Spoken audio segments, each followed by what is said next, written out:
एक सांगू का? लहानपणी मुलांना ना खूप सारे प्रश्न पडतात. माझ्याही मुलांनी मला एकदा येऊन विचारलं, आई, अगं पृथ्वी कशी निर्माण झाली? तर त्यांच्या या प्रश्नाचं उत्तर त्यांना समजेल या भाषेत देण्यासाठी मी एक युक्ती लढवली. शाळेत शिकलेला संपूर्ण भूगोल आठवून आणि नदी की पाठशाळामध्ये आमचे mentor doctor Ajit Gokhale sir यांनी पृथ्वीची निर्मिती अशा काही सोप्या भाषेत सांगितली की या सगळ्यातून एक कविता तयार झाली जी कुणालाही सहज समजेल. तर आज हीच कविता तुमच्याबरोबर शेअर करत आहे. तर ऐका, पृथ्वी कशी निर्माण झाली ते. पृथ्वी कशी निर्माण झाली सांगते बाळा तुला. पृथ्वी कशी निर्माण झाली सांगते बाळा तुला. तप्त गोळा पृथ्वीचा गार होत गेला. डगमगत डगमगत सूर्या भोवती फिरू लागला. एक मोठा तारा तुटला, पृथ्वीवर आदळला.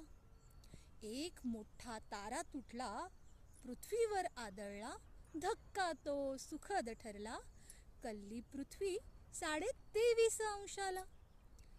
घेऊन कण पृथ्वीचे चांदो मामा तयार झाला. गुरुत्वाचा नियम चंद्र पृथ्वीभोवती फिरला. चंद्रासवे निघाली पृथ्वी माई सूर्याच्या प्रदक्षिणेला. मार्ग निश्चित झाला, काळ निश्चित झाला.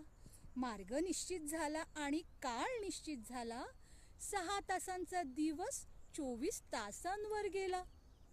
दिवस रात्र ऋतुचक्र आलं पृथ्वीच्या भाग्याला. लाल तप्त गोळा आता हिरवा निळा झाला. लाल तप्त गोळा आता हिरवा निळा झाला.